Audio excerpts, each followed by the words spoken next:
nature of the big cats is contradictory, enigmatic. They are both ferocious killers and the gentlest and most loving of creatures. In a split second, their temperament can flash from sensuous feline to ruthless hunter. They are superbly equipped for the hunt. Yet with each passing year, the range of the big cats diminishes. And in remote corners of the earth, they make their last stand to survive in the wild.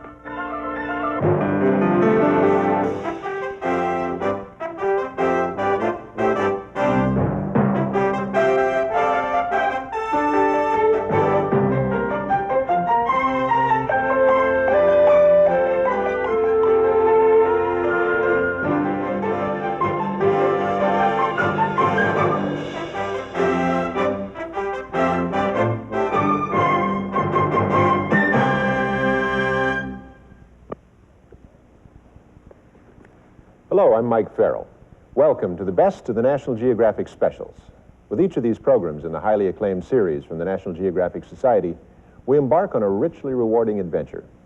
Explore with us man's continuing quest for our world's hidden wonders, its enduring beauty and drama.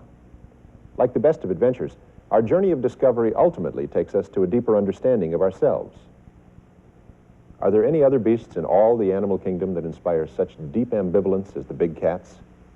Even as we're drawn to their supple grace and noble beauty, we're frightened away by their terrible ferocity and ruthless power. Our program explores the behavioral mysteries of these vanishing predators, from the lions of Africa's Serengeti to the endangered Siberian tiger, from the elusive cougar of North America to the few remaining Asiatic lions of India. We'll look at the uneasy truce we've established with these awesome creatures. Come with us as we roam the globe in pursuit of the big cats.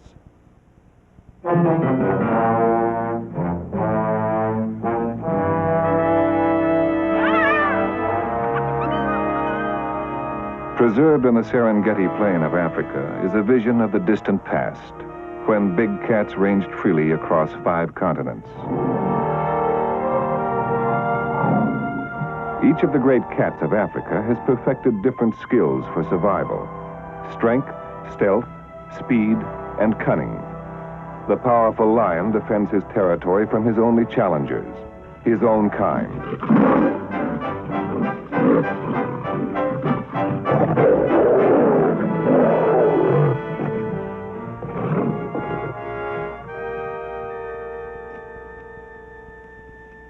The silent leopard stalks by day and night. Its vice-like jaws can lift a 200-pound kill high beyond the reach of scavengers.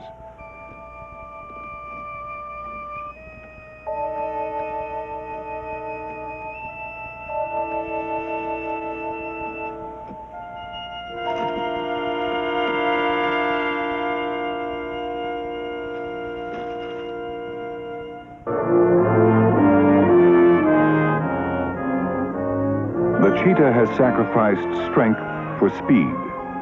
Its attack velocity approaches 70 miles an hour. Once the chase begins, few prey can escape the fastest predator on land.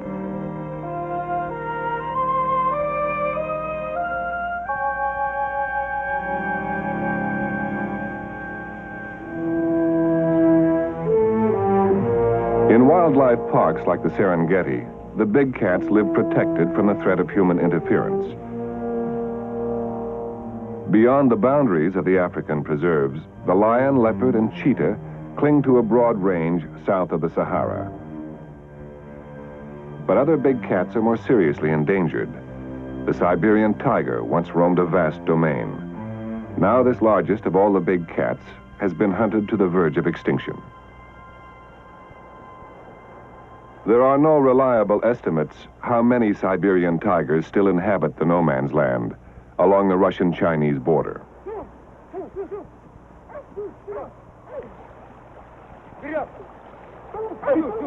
Russian hunters close in on a young tiger they hope to capture alive to preserve the species in captivity.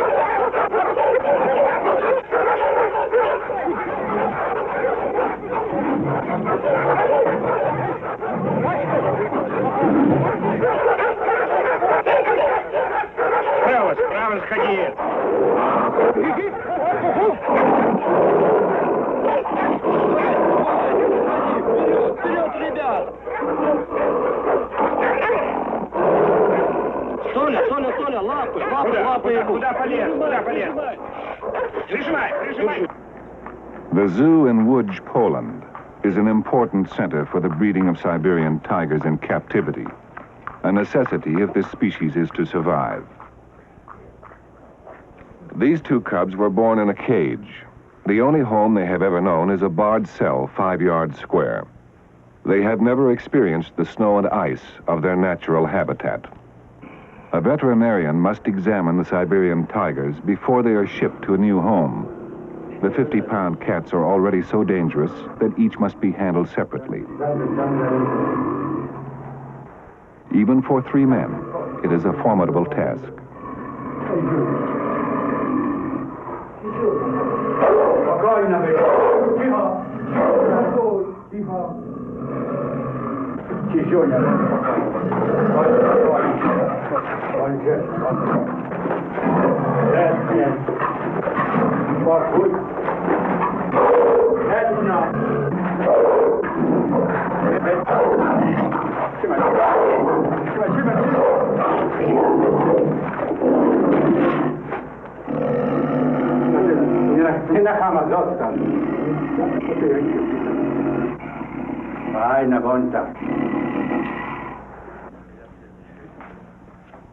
The transfer of an endangered species from east to west is a complex project requiring weeks of negotiation and planning.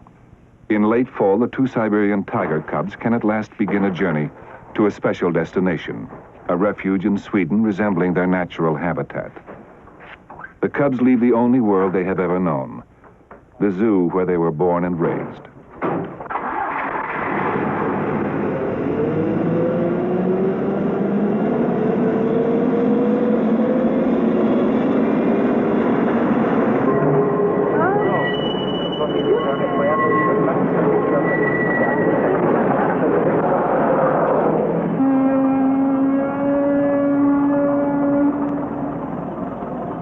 From the Polish port of Świnoujście, the cubs are shipped north across the Baltic Sea.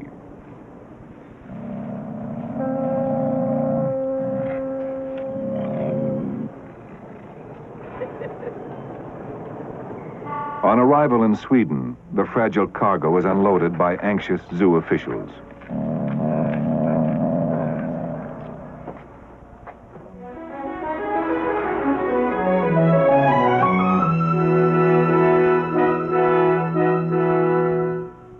Kolmården's Deer Park epitomizes a whole new concept in zoos. There is space for creatures to thrive in captivity in settings carefully designed to resemble their natural habitat. The pride of Kolmården is a collection of 11 full-grown Bengal tigers. Though native to the tropics, the Bengals readily adapt to the brisk climate of Sweden. The 2 new arrivals will be the only Siberian tigers at Kolmården. The cubs must undergo quarantine before they can enter the natural environment enjoyed by the other big cats.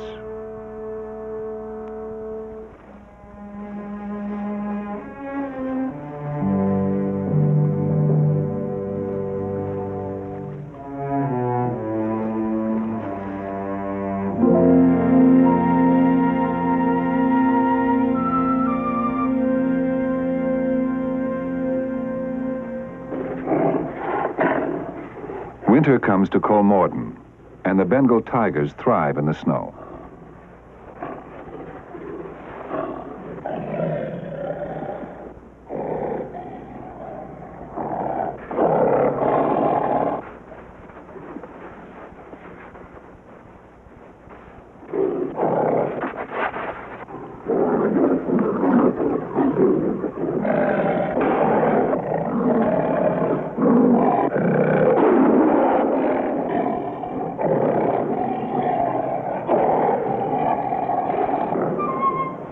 After quarantine, the 2 Siberian cubs are set free.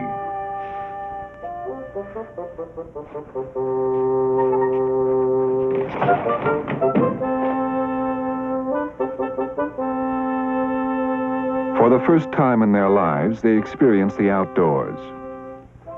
Cautiously, they test out their footing on unfamiliar substances, snow and ice.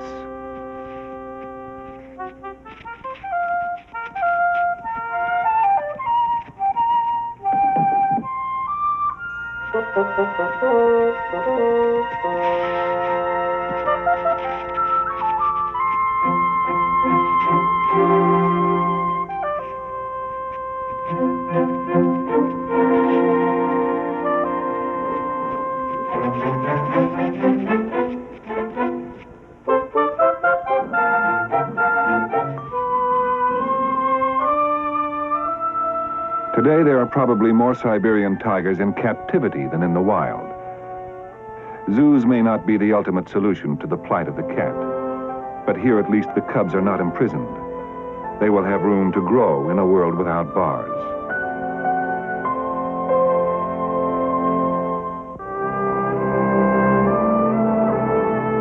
The Idaho Primitive Area, 1 million acres of protected American wilderness, a vast rangeland for herds of the big game that once roamed the American West.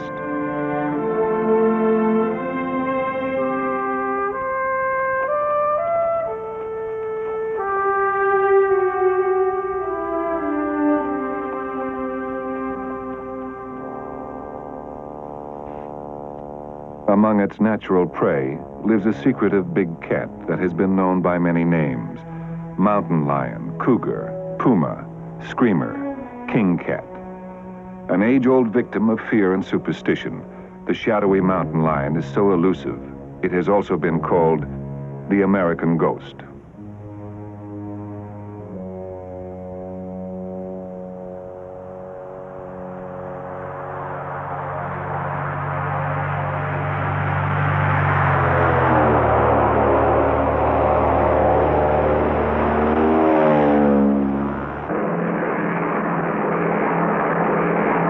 The mountains of central Idaho are the setting for an unusual wildlife project.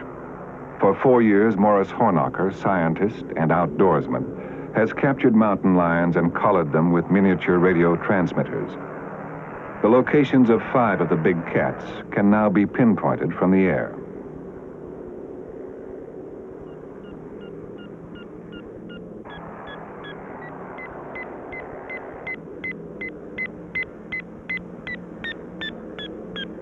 Signals received on a directional antenna enable Hornacher to track the mountain lions. By mapping their territories and recording their movements, he probes the mysteries of this secretive big cat. Each year with the coming of winter, Hornacher flies deep into the mountain lion's territory to continue his study at close range. First, he must contact his longtime friend and partner, Wilbur Wiles, a skilled tracker and mountain man. Living in complete isolation, Wilbur Wiles has no radio or telephone. He can only be reached by a message dropped from the air.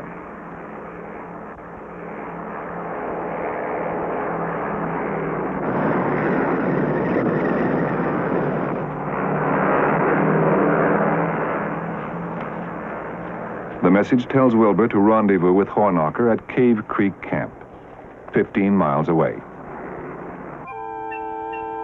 For over a century, the mountain lion was worth more dead than alive.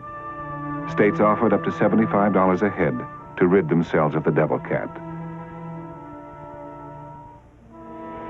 The cougar was branded as vermin, a threat to game and livestock. The cat's notorious reputation has yet to be laid to rest.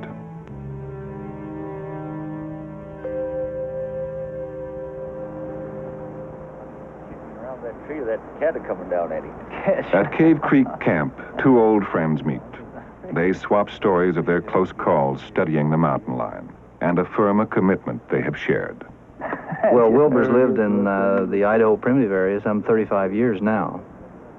He could give us the kind of head start that we needed on this project by getting us onto the cats. For more than 100 years, the only way that cougars have been studied is over the barrel of a gun. We wanted to find out just how much a threat the lion really was.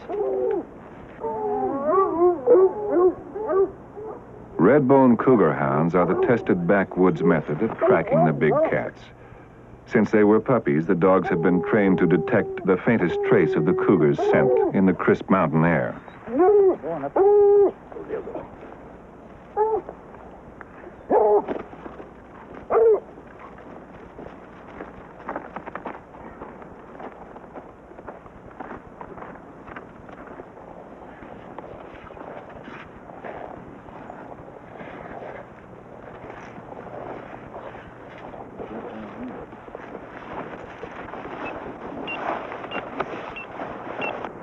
They pick up radio signals.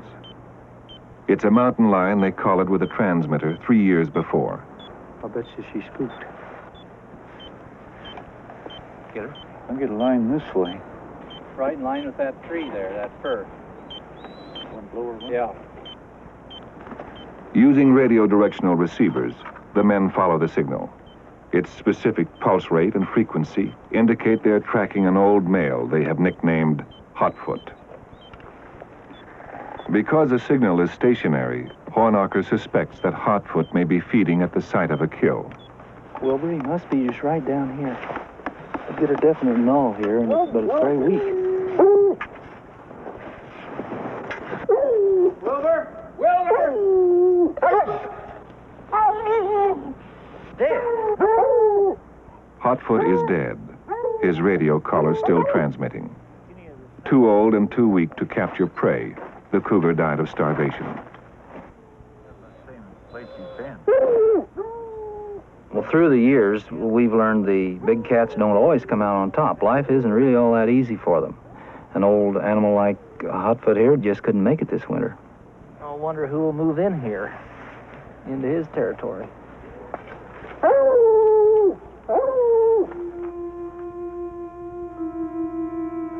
Hornacher's research indicates that Hotfoot shared his territory with old Bess, a female. With Hotfoot dead, Hornacher is eager to find out how Bess has fared this winter. He maps out a search pattern that will crisscross her range of approximately 25 square miles.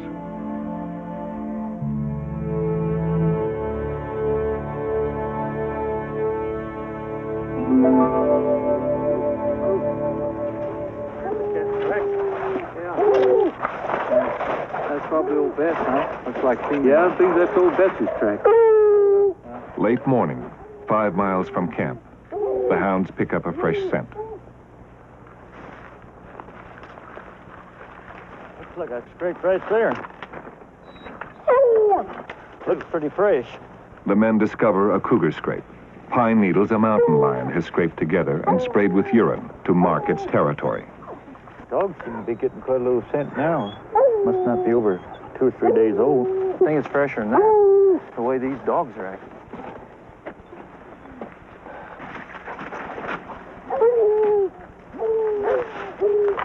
Come on, Tiger.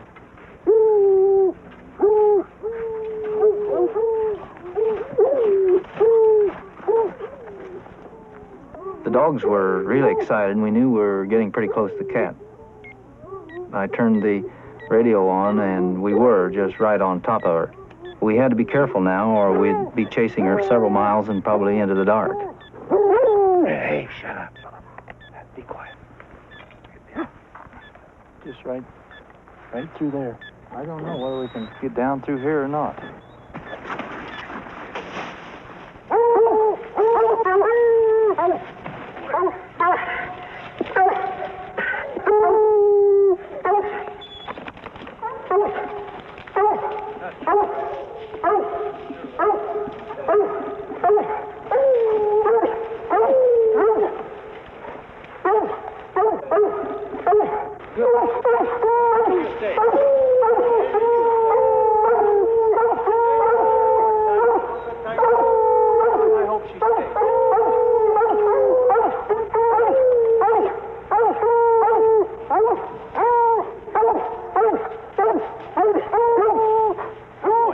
In order to study the cats, we have to get them in hand.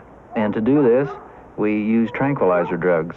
This is far kinder to the animal and is the only safe way of ensuring the cat isn't hurt or that we aren't hurt.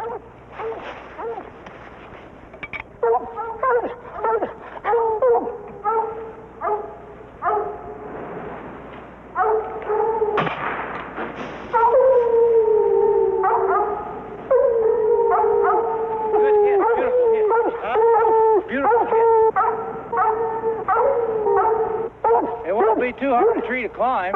She may come down. She's coming down.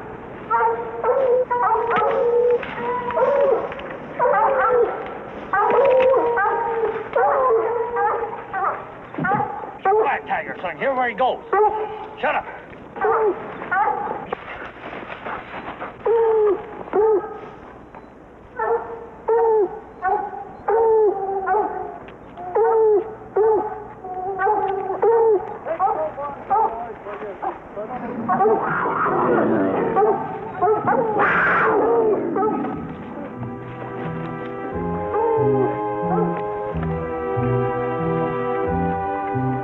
The hounds treed Bess again, and we discovered that 2 kittens were in the tree with her kittens.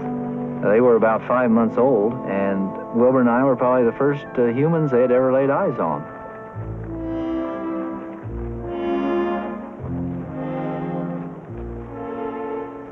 There's no way you can steady a cougar up in a tree. Approaching an animal the size of old Bess 60 feet above the ground can be, well, it can have its anxious moments.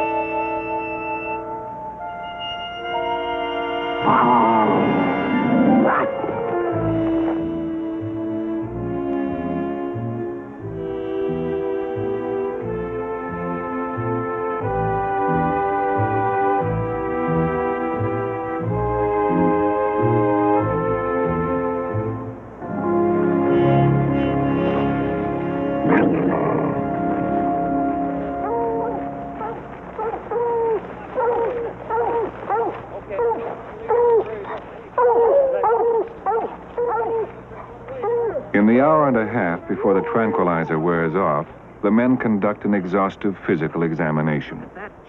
Small clues reveal the cougar's struggle for survival in the past year. A fresh scar, a ragged claw, or chipped tooth prove the mountain lion is not the deadly hunter of legend. Sometimes she comes off second best, wounded in an attack on an elk. At most, a lone cougar will kill only 1 deer every 2 or 3 weeks. Yeah, but she's just a young, vigorous... Yeah, she's a young calf. This is probably her first litter. Well, we know it is. Yeah, sweetheart.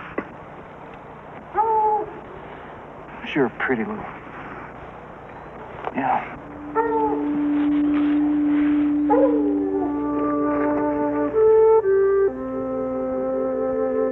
Well, often people ask, why are you chasing these fine animals with dogs and drugging them and all this? It's the only way that we can gather the kind of information that's necessary to preserve the species.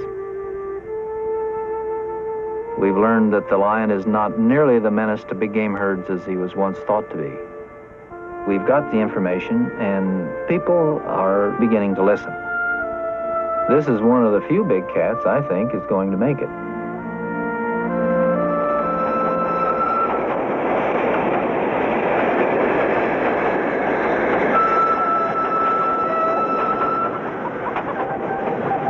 The village of Sasangir is a whistle stop in northwest India.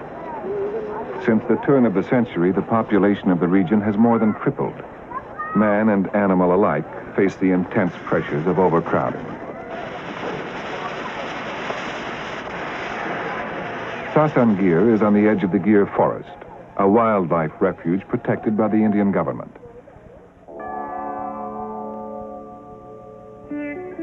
A skilled shikari ranger, Bana Katar, works to preserve a breed of big cat native to the Gir, the Asiatic lion. Each day before he ventures into the forest, Bana seeks strength from the Hindu goddess Bahuchara.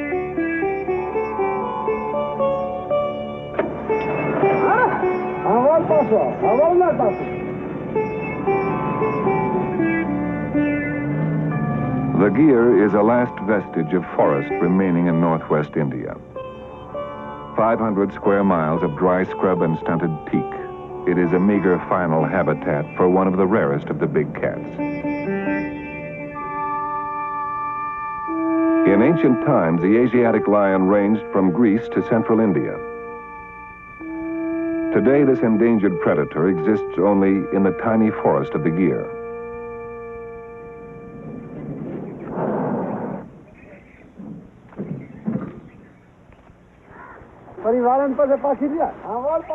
The Gir forest was once the private hunting preserve of a Muslim prince. Now a wildlife sanctuary, it is patrolled by shikari rangers.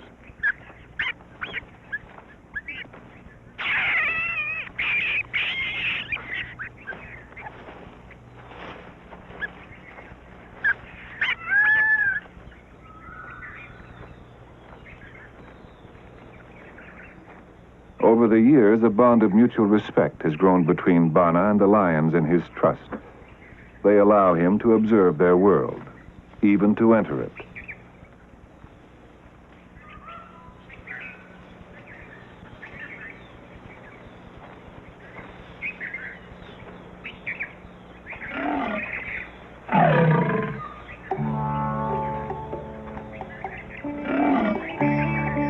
The shikaris are the guardians of some of the least known of the big cats. In appearance, the Asiatic lion closely resembles its African cousin. But this far rarer breed has its own distinct history. It is the big cat immortalized in the Bible, the majestic Lion of Judah that symbolized nobility and courage.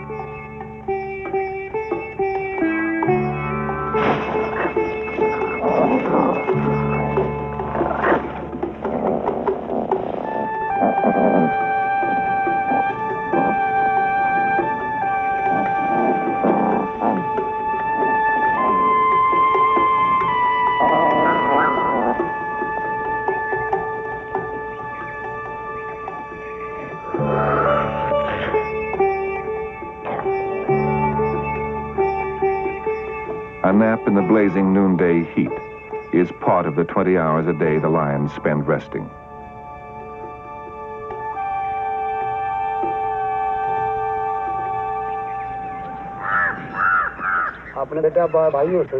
At twilight, the pride grows restless. The bond of trust between lion and shikari is strained, but the rangers continue their work. Through counts conducted at waterholes, the shikaris have determined that less than 200 Asiatic lions survive in the wild. The men bring a goat with them as a precaution. It is part of shikari lore that if a lion were to charge them unexpectedly, the big cat would attack the goat rather than the men.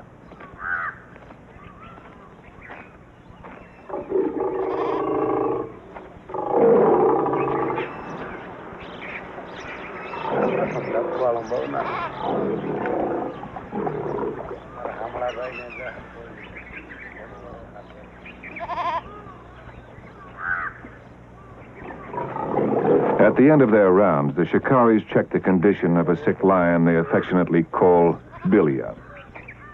The old male is too weak to hunt for himself. So each day the shikaris have left meat with medicine in it. Today the meat is untouched. The men keep their distance.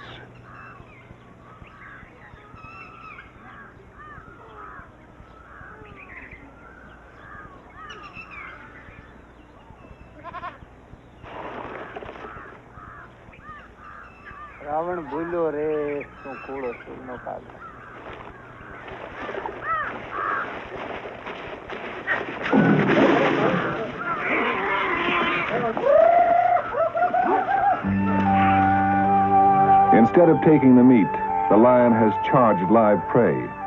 The men have been caught off guard, and only the goat protected them from Bilia's attack. The shikaris will not return again. The old lion is once more ready to stalk his natural prey.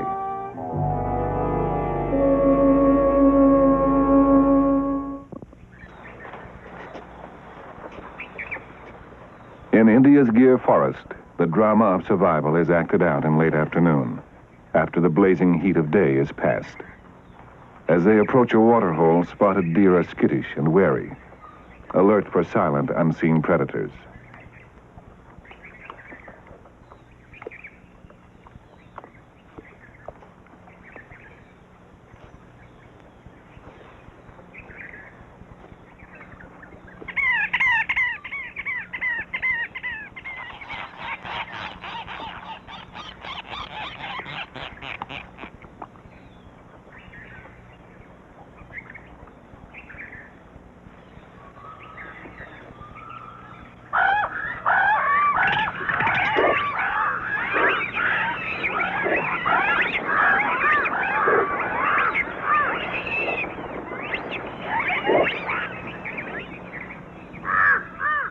The Asiatic lion is losing his ability to hunt the spotted deer. He relies instead on easier prey, domesticated water buffalo. The buffalo belong to Maldhari herdsmen, primitive people of the Gir.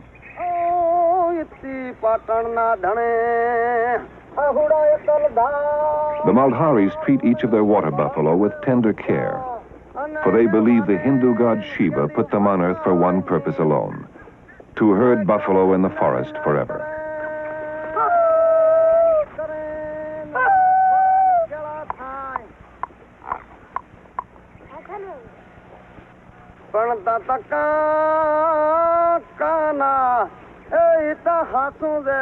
For centuries, the Maldharis have peacefully shared the Gir with the Asiatic lion. In search of food for their buffalo, they move deep into the territory of the big cats.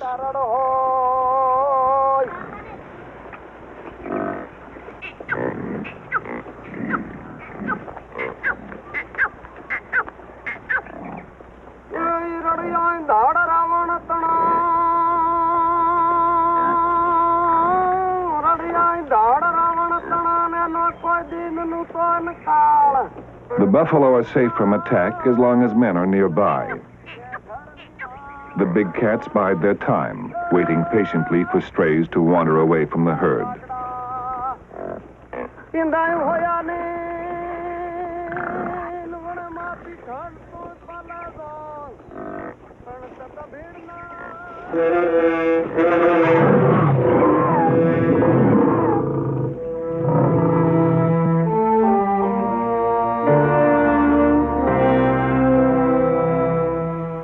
Only members of the pride who made the kill can share the feast. New arrivals affirm their membership in the group by rubbing noses, a form of greeting. As they feed, each lion fends for itself. The weak must keep their distance until the strong have had their fill.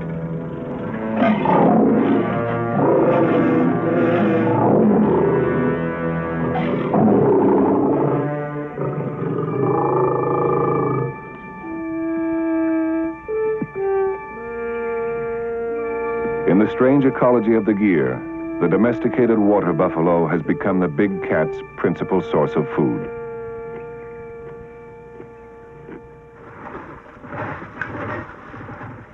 In the village of Wadasley, Maldharis churn buffalo milk to make ghee, a form of butter they sell as their sole source of livelihood. The Maldharis cultivate no crops. Without the buffalo milk provided by their herds, the village would starve. The death of a single milk buffalo can mean the loss of a third of a family's yearly income. They are the only things of value these people possess.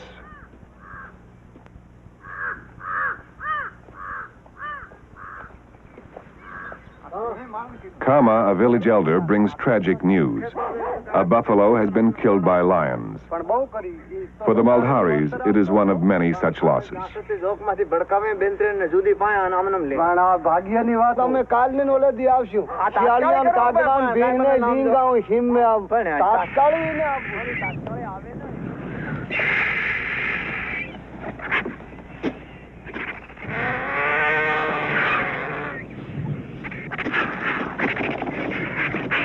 Once the lion pride has eaten its fill, vultures squabble over the carcass. In the desperate world of the Gir, no scrap of food is wasted.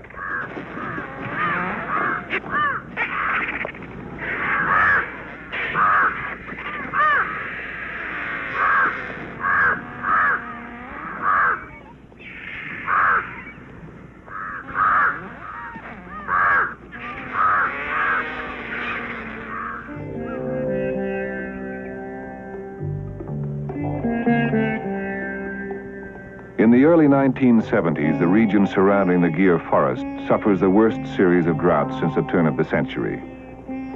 To meet the emergency, the Indian government lifts the sanctuary status of the forest. The habitat of the Asiatic lion is no longer protected.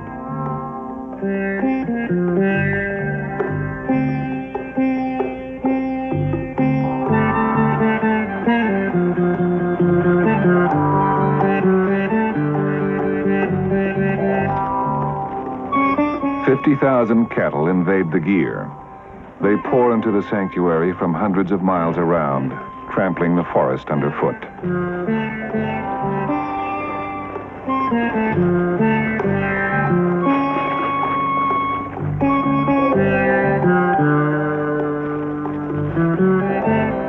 For weeks, the hordes of cattle range unchecked, devouring everything in their path.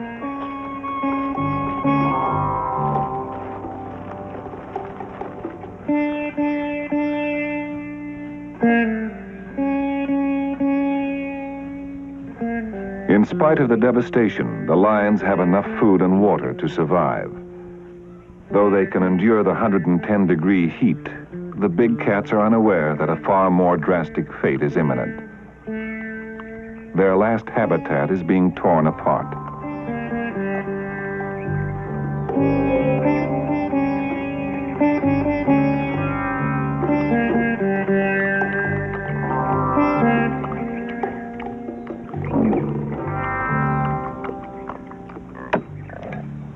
When the invading cattle herds have gone, the people of the forest are desperate. To avert starvation, the Maldharis must lop down the last branches of the trees. The leaves are the only food left to feed their hungry buffalo.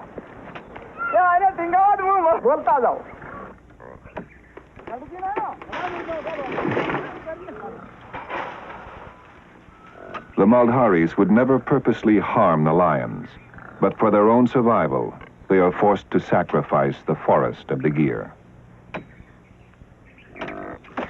It may take 10 years or a generation, but the fate of the gyr is inevitable.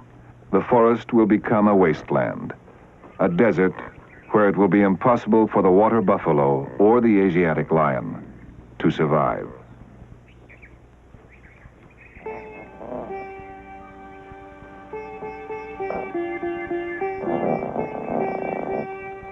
Born in the parched spring of 1973, small cubs are nursed in seclusion from the rest of the pride. They are the Asiatic lion's fragile link with the future.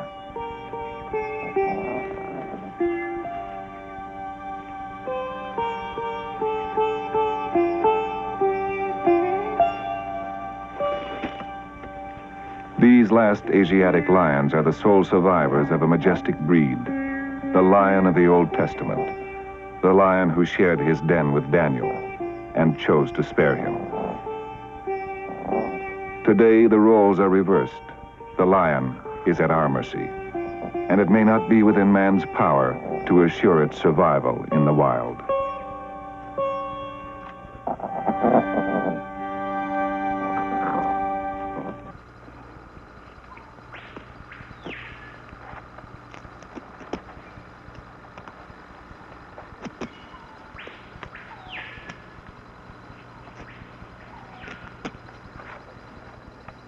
The dense rainforest of the Amazon is the territory of the jaguar and the men who kill the big cat for its skin.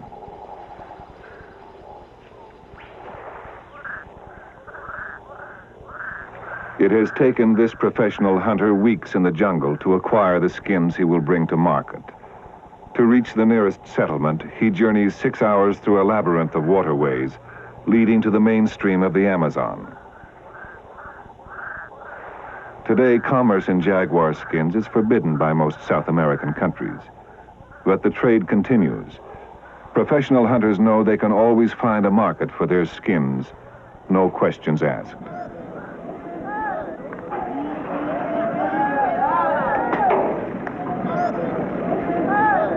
In the early 1970s, 20,000 jaguar skins a year were brought to remote settlements like this one along the borders of Colombia, Brazil, and Peru. As long as a fashionable jaguar coat sells for $15,000, this big cat will never be safe in the wild.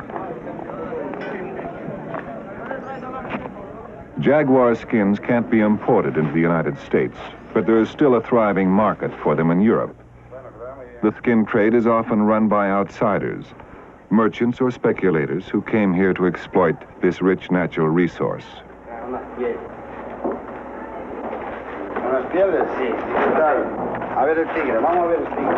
The buyer, a European, is quick to explain how the skins are flawed, why he can't pay the hunter the best price.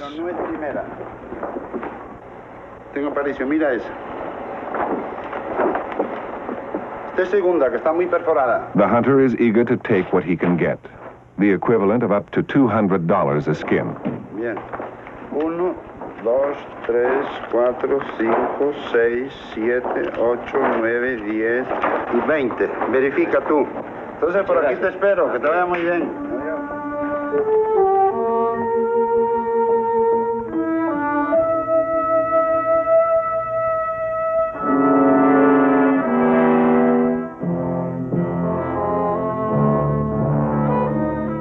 The jaguar is so elusive, so little understood, that it is not even known how many exist. This big cat is seldom observed by man, except when he comes to kill it.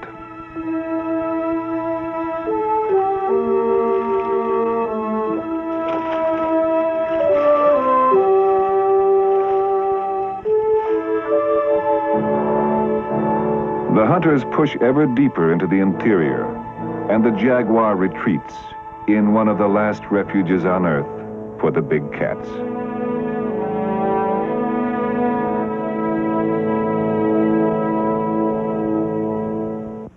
We're happy to report that the future of the big cats in general is promising.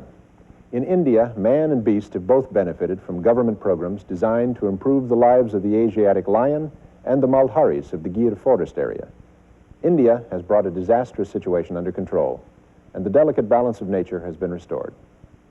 Next time on the Best of the National Geographic Specials, we'll explore another corner of the endlessly rewarding and surprising world around us. I'm Mike Farrell for the National Geographic Society.